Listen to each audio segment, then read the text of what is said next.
Welcome back, students.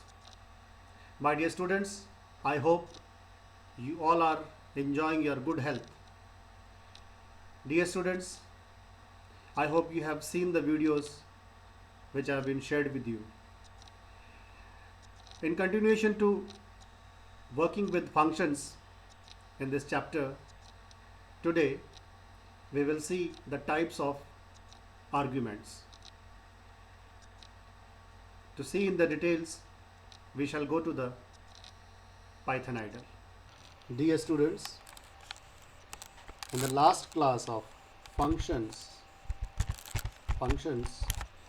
we have seen types of arguments.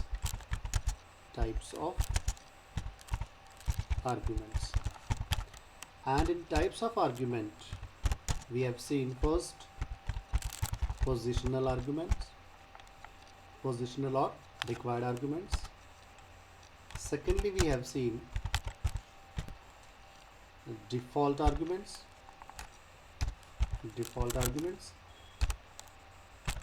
We have also seen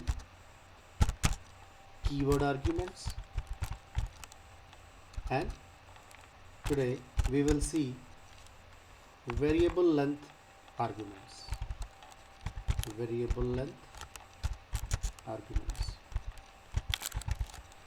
So when do we use variable length arguments?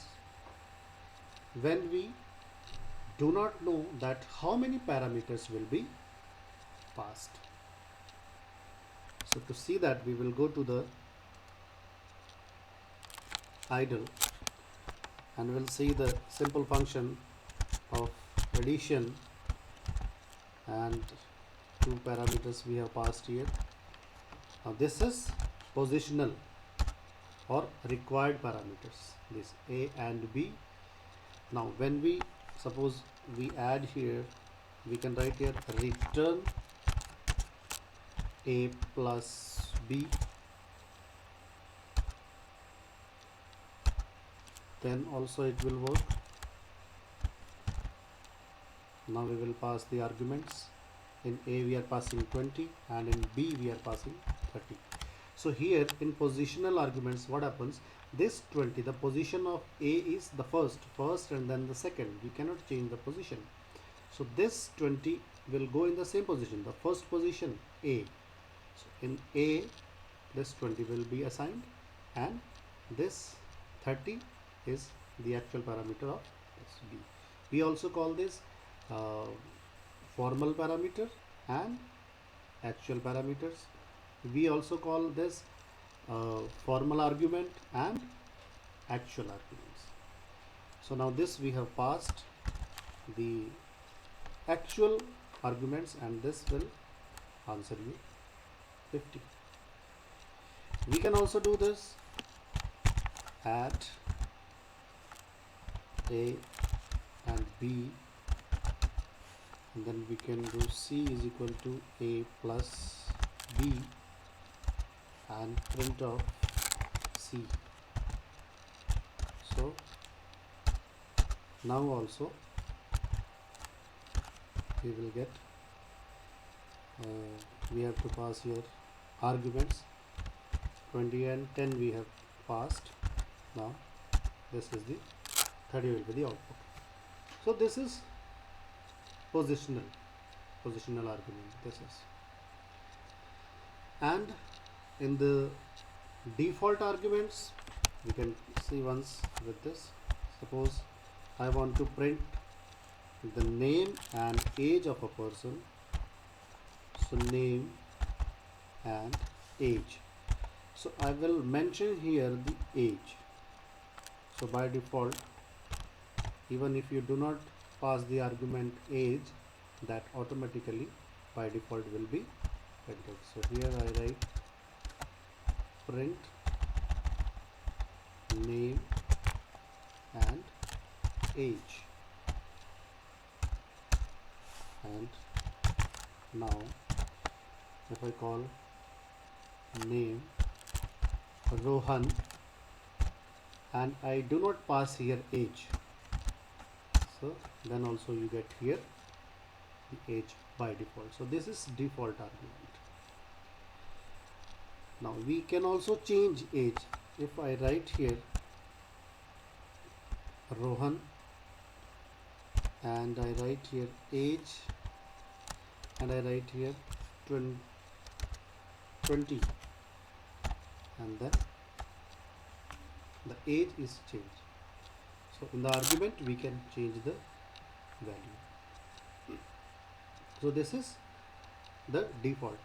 In the keyword, the same way the keyword, if whatever the parameters we are giving, if we assign here itself, that is the keyword argument that we have seen already in the previous video. So today we will see the variable length. So where we do not know the number of parameters. So if suppose we can take the addition only, how many numbers to add? So addition, and then we have to put a star asterisk sign before a variable. So that means by putting this asterisk, it comes in the form of tuple. It will accept more than one value. And for addition only, sorry, here if I write here now now what we have to do, we can give here either say b is equal to 0. We'll have to run a loop here for I in a, and b is equal to b plus I. So each time one value of the list will be assigned in the b. And if I print here now, print b. So if I addition, call the function here addition, and now I'm giving here 2, 4, 6, 8 and 10. Now the addition of this will be, so this is using more than one values. So when we do not know, we can use here less also. So when we are not aware, when we do not know that how many parameters will be passed, then this is called variable length arguments. We can see one more example. Suppose I take one function 1, and in that I write here asterisk to the variable, say list1, and I run here a loop for I and list1 and print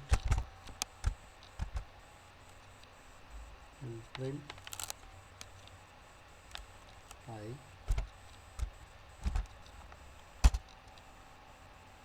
and then return. So now also if I call this function 1 and I pass here arguments, say 2, 4, 6 and 8. So this is function call. This is the value which the arguments which have been passed. So this is variable length argument. So my dear students, I hope you have understood the types of arguments. So now we will see types of functions. So according to the written statement, there are two types of functions: non-void functions and void functions. So what is non-void function? Non-void function performs some action and returns some value, one value or more than one value. So those functions which return value are called non-void function, and void functions are the functions which do not return any value. So we will see here with an example that if I make one function here, greet, and I do not pass any parameter here, and here I print hello.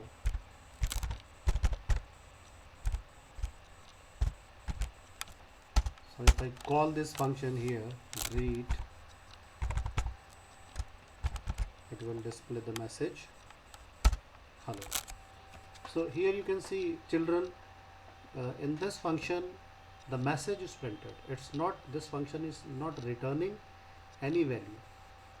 Okay, so these types of functions are called void function, which do not return value.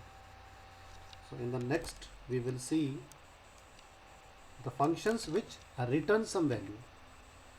So in that function, then there should be a return statement should come in the function. So if I write here a function, let's say greetings, and I write here name, one parameter I have passed, and then a return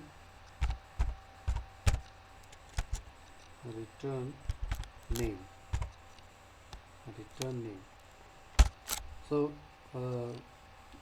for this function we will go to the script mode, because it will give error here. So we will go to the script mode, and here we'll make this function greeting, and I pass here name, and then a return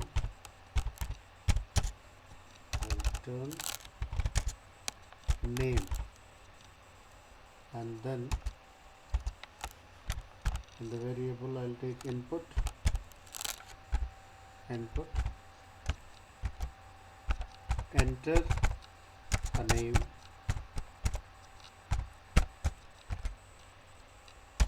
and in the variable b I'm taking greeting of A,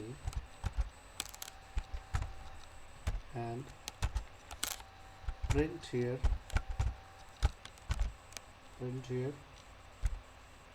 hello, and B. So the value of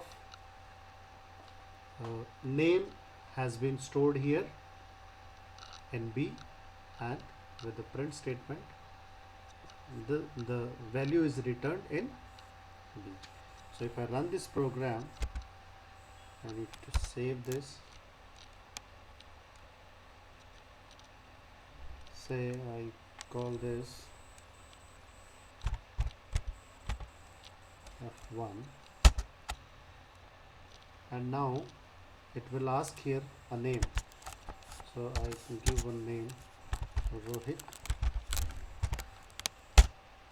and hello Rohit. So here the value is returned. So the functions which return some value, they are called non-void functions. I hope this is clear to all the children. Now we will see, so in the continuation we will see now returning multiple values from a function. So we can return one value also, and we can return more than one. So how to use more than values?